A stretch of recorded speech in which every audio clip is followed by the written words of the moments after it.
All right. We are recording and we're going to get started. And what I'm going to actually do is I'm going to mute you guys. And then if you want to talk or share, obviously you guys can unmute yourselves. You muted yourself. I see that. What? Okay, here we go. Weird. Okay, much better. I don't think Dylan should be home or in the same room when I'm doing Zooms anymore because he gets me in trouble. So, okay. We're recording this just so I can post it later. What I'm going to talk about tonight is actually stuff that Dave and Debbie Sasek talked about at our leadership part of the training at Chicago last week or whenever that was. And what they talked about is they talked about posture and confidence. Actually, it was posture / confidence because they go together. Is basically the foundation of our business. It's the foundation of how we actually make money, which is definitely an interesting concept and very different from what I think most of us, what we're trained to do. Like, we're trained to think, well, the way we make money is sell our products and grow our teams, which is true, but it all comes down to our confidence in ourselves and how we present ourselves to our potential customers and distributors. So the first thing that I want you to do is I want you just to kind of visualize how would it feel to be happy, in control, and confident in every situation that you're in, particularly when you're approaching someone about the business or the products. Just being in control, confident, no doubt. How would that feel? Probably pretty good. If you're, I think we all have those little fears or doubts in ourselves. Even when someone gives us the opening to talk about what we have or talk about the business, we always still have that little doubt that, oh, maybe they're not going to like this or they're going to say no or whatever. And the key with all of this is to basically train yourself to get those doubts out of your mind, because once you do, you're going to speak with confidence, and that is actually what sells it to people. So have the confidence and the mindset to approach anyone about bettering their health and wellness. Think about how would it feel if you really didn't care about the outcome of the situation. If you don't care if they say yes, or if you don't care if they say no, how does that change your approach or change how you feel about it? Basically, you're just being comfortable in what you do. And they say that self-confidence is the best outfit. Put it on, rock it, and own it. Your vision is the foundation of your success. So you always want to be thinking about, what do you want and who is the person you want to become. So if you want to be a successful millionaire, the only way to be successful is to be the millionaire, right? So you're not going to be the millionaire first. You first have to be successful. So that's where a lot of people kind of mistaken their thinking, and a lot of reasons why they lack confidence, because they're constantly thinking, well, I'm not successful yet. I'm not successful yet. Because they feel like they're not successful until they have that money or that position or whatever it is. But that's actually not the case. You can't get that until you're actually successful. So you're successful as you're going along in the process.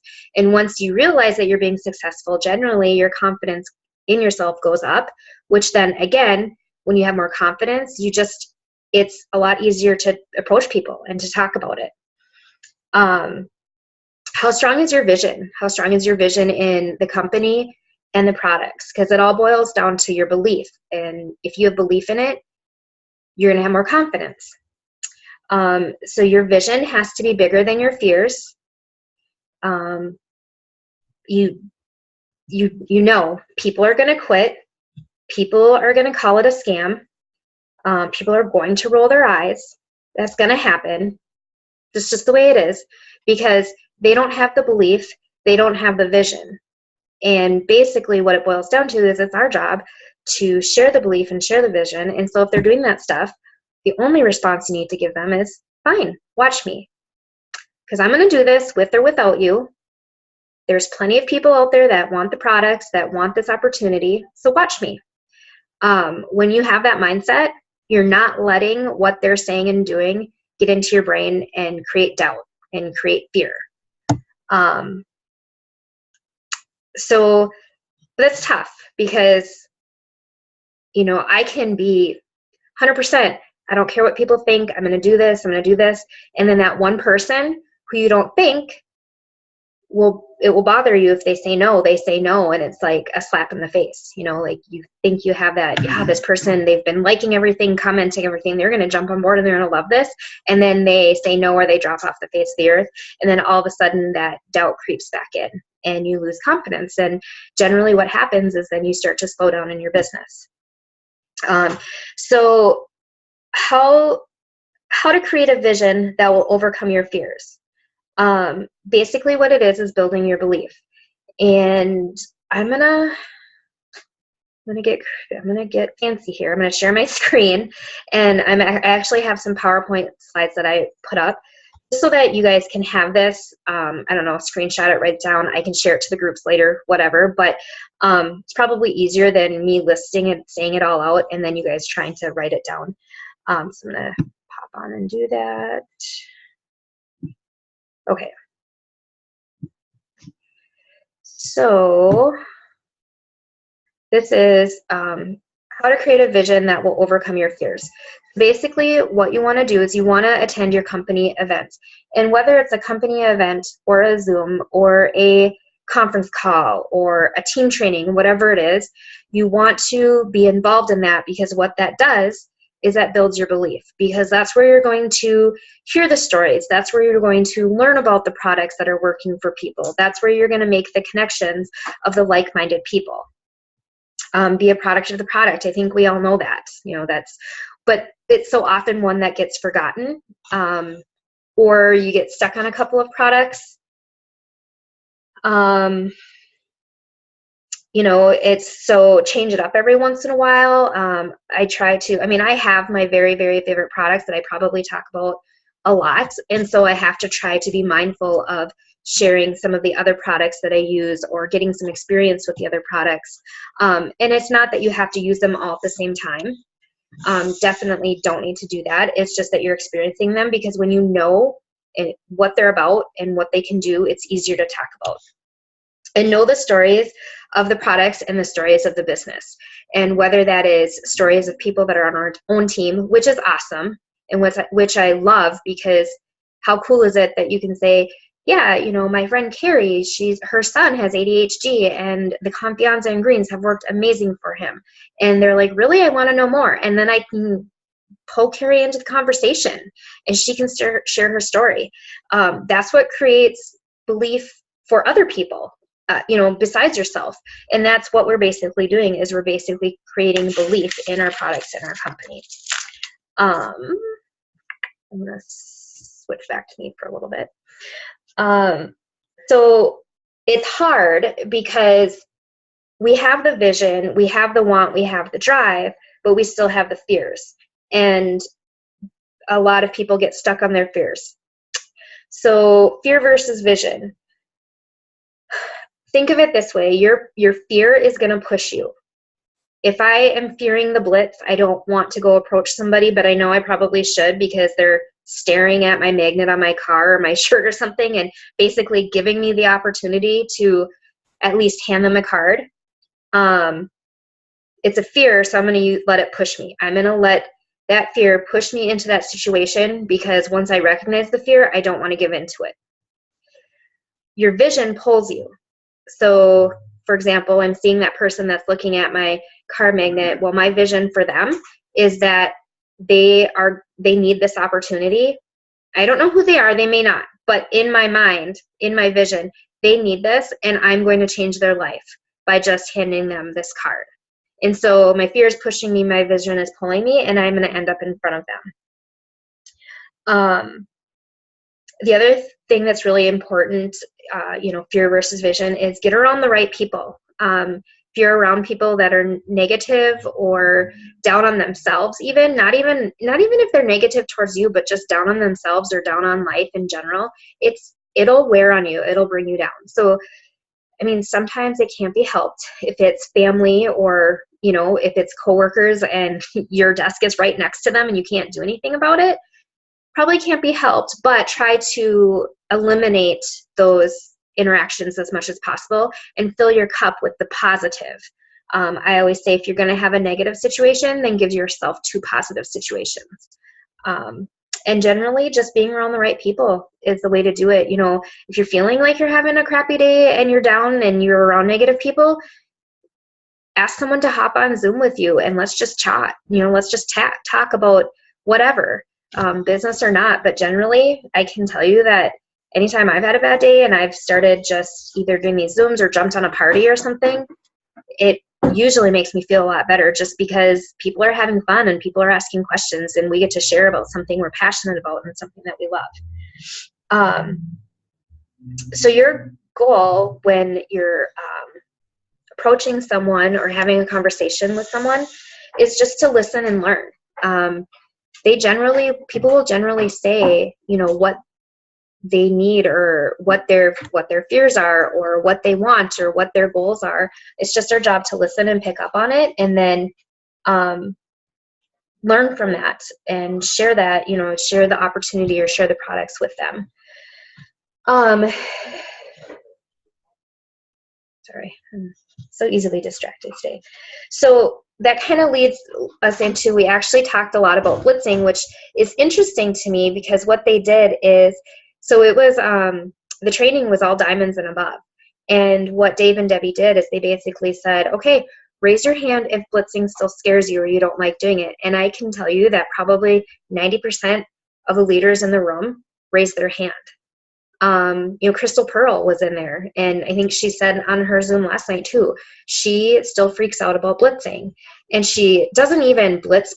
She just basically has conversations with people, but she says it still scares her, and that's normal because it's the most obvious, the fear of rejection, that somebody's going to say no, they're going to roll their eyes, they're going to have a negative comment, or they're going to say, oh, I know somebody that tried that and they said that it didn't work. You know, all of those things. And so you're already thinking about things when you're approaching it. So you're already giving yourself that negative self-talk. And so what they did is they basically said you need to have positive self-talk when you're going to blitz someone or going to approach someone. So it was interesting because they gave us blitzing tips, but they're blitzing tips that are not normally what we share for blitzing tips. So I'm going to share them. I'm going to share the screen again. It's mindset blitzing tips, which I thought was actually really helpful. So who cares what they say? Have you ever been asked if you wanted more coffee or mustard when you're at a restaurant? Did the waitress cry when you said no? No, you know, and I know that's one that they talked about both in the general and in our small group, but I think they really wanted to get the point across that we get asked all the time, pretty much in any situation. You know, perfect example, I went to the post office today. Do you need a book of stamps? No, I don't. Thank you. You know, the postmaster did not start crying or look devastated because I didn't want to buy another book of stamps. Basically, that's basically what it is when we're asking somebody if they want to try a wrap or if they've ever heard of it or if they'd like some green samples or, you know, if they want to attend a party or if they want to attend an online party. We're basically just asking them if they need stamps or mustard. And if they say no, okay, great. Which leads to the next tip is don't be addicted to the outcome. The piece of the mindset people get stuck on is they're so worried that somebody's going to say no or not be interested that it often stops them from even approaching or asking because they're addicted to that no outcome. They're already thinking that it's going to happen. And so a lot of times the way someone approaches someone else when they're already in that negative mindset is they're not as excited. They're not confident, so their voice might be wavery. They're not, you know, they might not be smiling. They might look like they're feeling awkward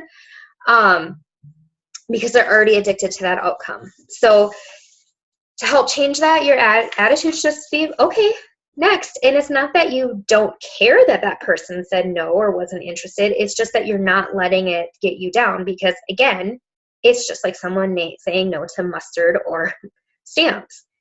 Okay, well, just like at the post office, and the postman helps the person behind me, and guess what? They might want stamps, and maybe that makes the postman stay. Probably not. They probably really don't care. But if you don't blitz, then the answer is always no. And just keep in mind that it's not our job to make that choice for them. Our job is to give them the opportunity, the option, and it's their job to say yes or no. So you're doing your job by just presenting it. You're not doing your job if you're answering no for them. So blitzing tips in regards to your body, voice, and posture. So you want to speak low, loud, clear, and fast.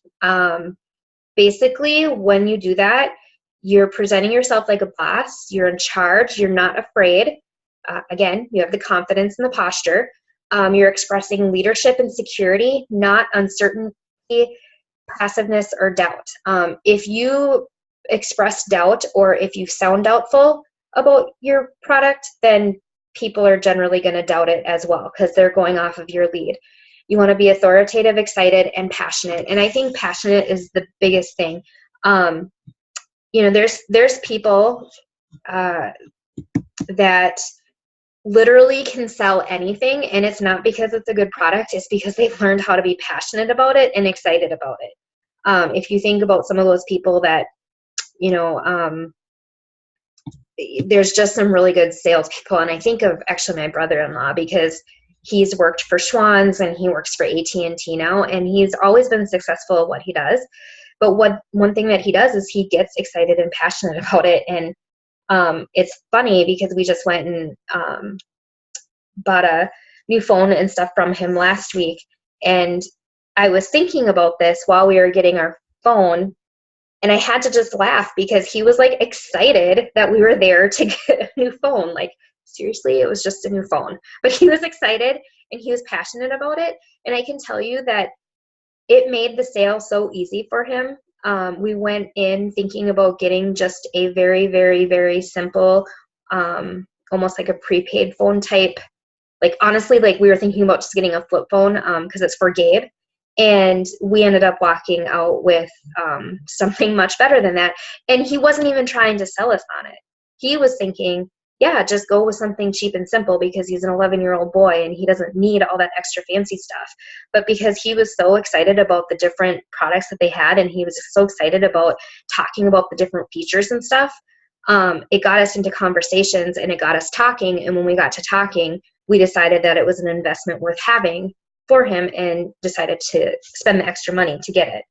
But that's what it's all about, is that passion and excitement. Sorry, there we go. Life begins at the end of your comfort zone. And that's just basically the way it is. If you stay in your comfort zone, you're going to stay stuck there. And, 95% of people feel that this is their situation. That's where they're supposed to be. There isn't supposed to be anything better. And they settle for it. But interestingly, I was listening to The Strangest Secret. I don't know if I know Stacia has listened to it. I'm hoping the rest of you have. But I actually, because Christina Treat had shared that she started listening to it daily and it really helped her. And so I've been listening to it daily, and it's interesting because every day that I've listened to it, I have taken something else away from it. But the part in there where he talks about how you can have 100 people and they start out, at the age of 20, 25 after graduating college, and they all want to be successful and they're all going to be great at what they do and make money and retire happy and financially secure. And then he goes through the numbers of how many people actually become financially secure. It's like 4 or 5. How many people are comfortable when they're 65 and retire? It's like 10 or something like that. Like, the numbers are very low and very ridiculous. And he talks about, what happens to all those people that were so pumped and so excited and so passionate about what they wanted to do with their life when they started, when they were, 20, 25, what happened in those 40, 50 years until they got to retirement? Well, what happened is a lot of them just settled. They get in, they find that job, and they decide that that's just, they're just going to wait their turn to climb up the ladder, or, I'm working for the pension or whatever it is. They're comfortable, and so they'll stay there. And a lot of people are okay with that. But I think those of us that are on tonight are not okay with that, and we want more. We want more for ourselves, and we want more for our family. So in order to do that, you need to get comfortable about being uncomfortable. Basically, they say that if you're not uncomfortable, then you're not working hard enough or trying hard enough. If you have the mindset that I don't think I can do this, nobody wants to join, well, I hope this works. Well, I don't think this is really going to work. If you think that a lot, then, and this is really interesting, but Debbie basically said, then you should quit. Like, she literally stood up there and she said, if you think these things about yourself or the company, then just be a loyal customer, because you don't believe in yourself. And she said, you can, and keep in mind, she was speaking to diamonds and above. So this is speaking to the people that are fairly already successful with the business. And she said, if you're at this point and you're still having doubt in yourself or doubt in the company, maybe it isn't the right thing for you, or maybe it is. You just have to find your passion and find your belief. And we'll talk about, building all that stuff. But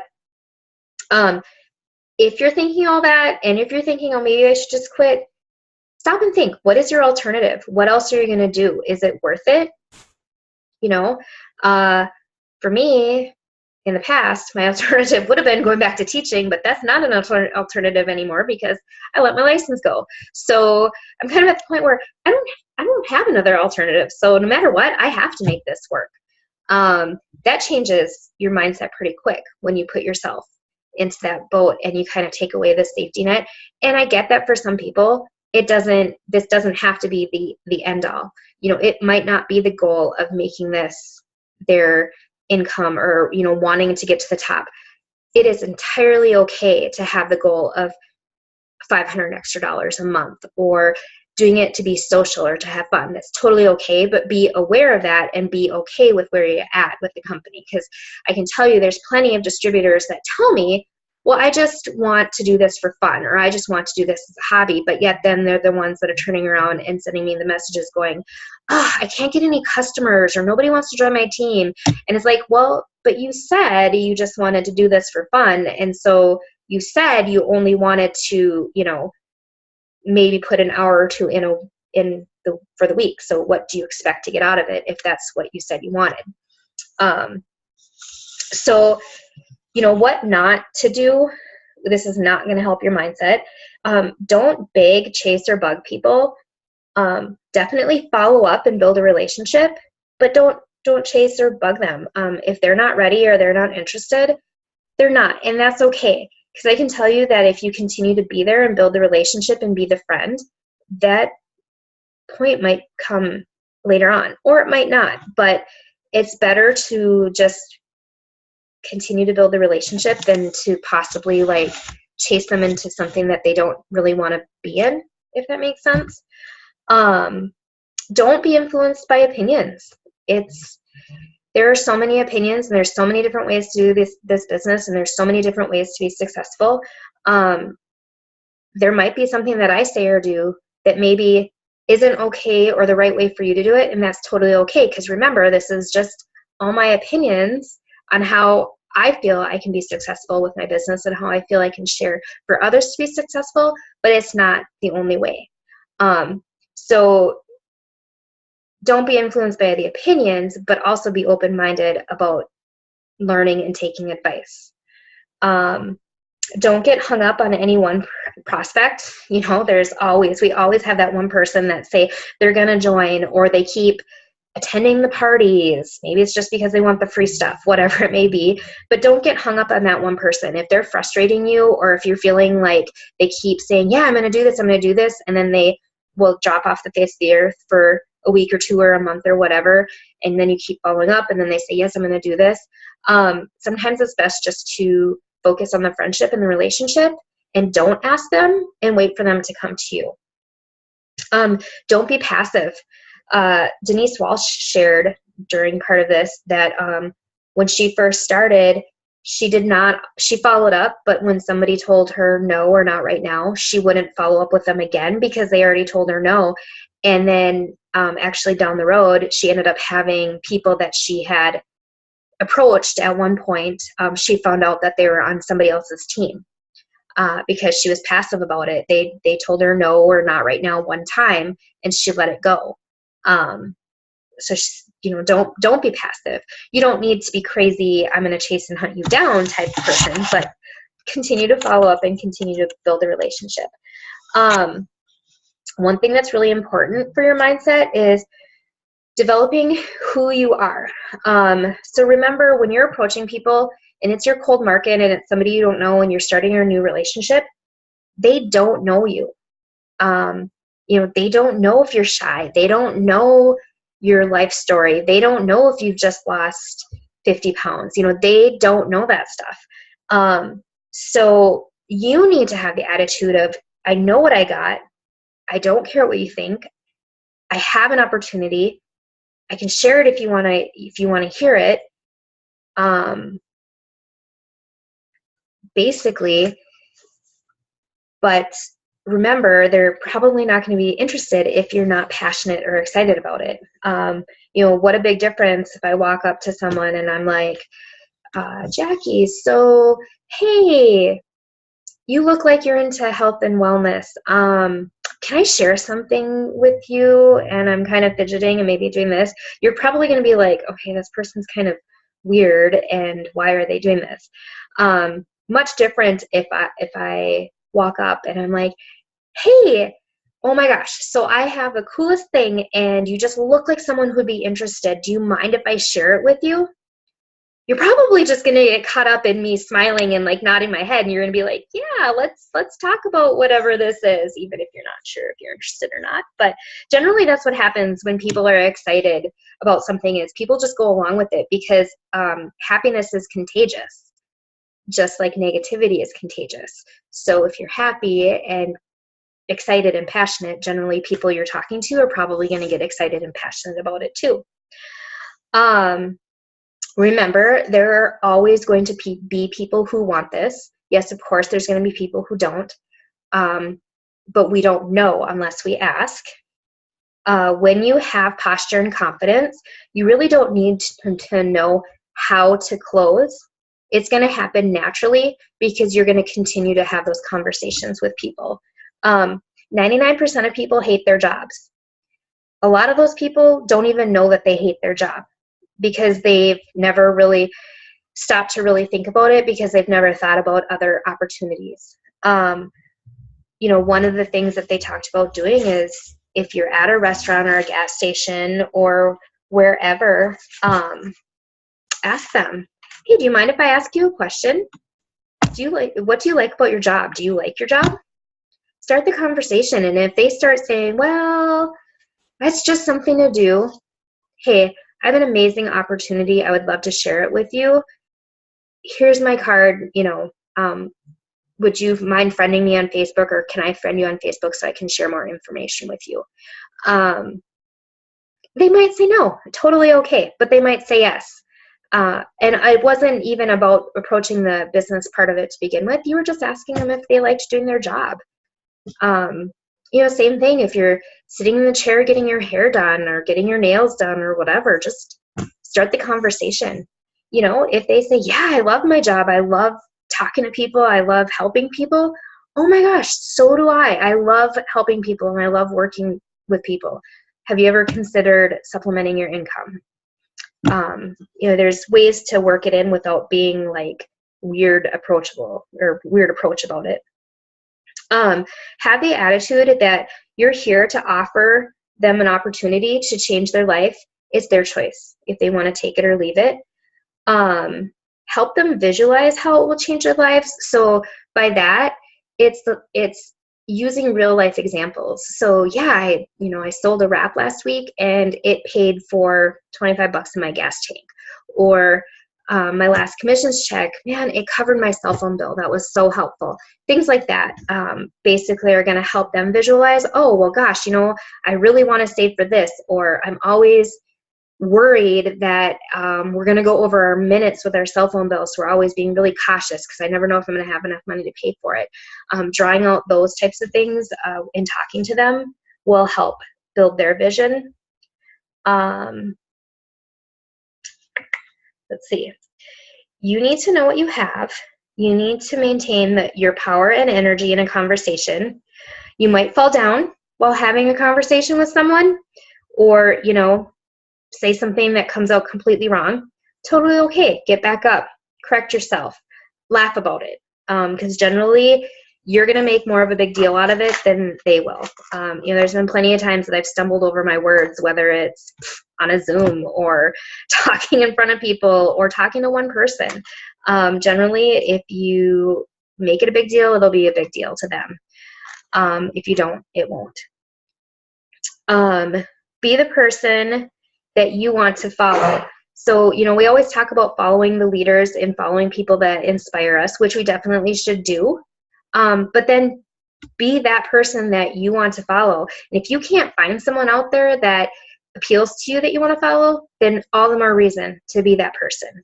Because someone is out there looking for that, they're looking for you, and they're going to want to follow you, and they will follow you. Don't take the bullets for others. So basically that, means that there's good and bad people in this world, and there's good and bad people in this business. Everybody's just a person, and everybody makes mistakes, and none of us are perfect. But if you hear, well, I heard that so-and-so in your company did this or that, you know what? They might have. I'm not that person. I'm not their boss. I'm not, whatever. People make mistakes. Shame on them, or too bad for them, but that's not me. Generally, that's the response that I would give, and Dave and Debbie talked about it too.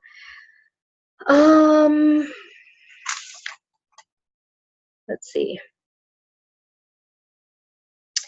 You know what you have, and it's just our job to share it. So I have one more thing that I'm going to share with you guys, and it is 12 ways to create your posture and create your confidence. First off, before I go over those, I just want you to at some point write this down. You don't have to do it right now, but visualize, how do you see yourself? Do you see yourself as a top money earner? If so, stop acting like the person you are and start acting like the person you want to be. So if you want to be the top money earner, be the top money earner. Act like it. If you want to be someone knowledgeable about the products, then get knowledgeable about the products. Whatever it is that you want to be, or however you consider yourself successful with this, because it's different for everyone. For some people, it's not about the money. For some people, it's helping people. For some people, it's the social interaction. But whatever it is, whatever you see yourself successful being, then just be that person. Okay, I'm going to share the screen one more time. And I've got our 12 ways to create posture here. So first off, a vision on where you're going and why you're doing this. Write this down and have it with you in multiple places. I would say, we always talk about having our I am statements and our goals like on our mirrors or on sticky notes in your office, or, wherever you spend a lot of time. But also have your vision on there. Where are you going and why are you doing this? Also remind yourself of what your alternatives are. If you're not doing this, then what else would you be doing? And are you happy with that? Or, if not, then that's definitely an alternative you don't want. And for some people, it might be that they're completely happy with their regular day job, and that's totally okay. But there's still a reason why you're doing this. And so maybe an alternative for you isn't your day job, but maybe an alternative is well, I do this because I get to socialize and have some me time and get away from my kids or whatever. And so remind yourself then your alternative is, I'm going to go have to find a different hobby. I'm going to have to find new friends or find, some other place to hang out and things like that. So that's what that means. 3, be a product of our products. Know stories from other people. You cannot have posture without belief. So that those two go hand in hand. Get fired up. Be excited. Use a specific song that gets you fired up. And what they meant about this is Debbie was talking about, she literally, every morning she gets up, she kind of does her devotionals, does her, self-development stuff. And then she basically says she plays a song and she gets herself fired up, whether it be for the day or if she's going to be, training distributors or going out blitzing, whatever it is. She has a specific song that she always plays before she does any of that, and she just gets her in the right mindset. Just remember, if someone is doubting you or rolling their eyes, just tell them, watch me. I'm going to do this with or without you. Get excited. Be excited. Be passionate. Hang around and study successful people that have posture. What are the leaders doing that are successful with this? What are the top income earners doing? How did they get there? Study how they're successful. And generally it shows through. Even if you're just like stalking them on Facebook, you're going to see in their posts their posture. You're going to see them being excited. You're going to see them being products of the products. You're going to see them being having passion about what they're talking about. Remember, it's your choice. You can choose to be weak or you can choose to be strong, and believe in you. When you have posture, you're going to have belief. When you have belief, you're going to talk about what we have. And when you talk about it, you're going to be excited and you're going to be passionate, and that's going to draw others in. So, all right. That's basically what I had. And I felt like I talk a lot, which isn't normally the way it is. Usually I have more conversation going on. But I know it was a lot of stuff about that, but I thought it was really good stuff. So I don't know if you guys have questions, comments, anything to add. Feel free to unmute yourself and say what you need to say. Otherwise, we can wrap up if nobody does. That kind of goes in touch with what we heard at conference about dressing, about the type of person you want to be. Like the one girl who was there, I think she was a diamond or that, but she said that she got up every day and she dressed like she was an ambassador. So she took the time to do her hair, look nice, and just build that confidence from the outside too.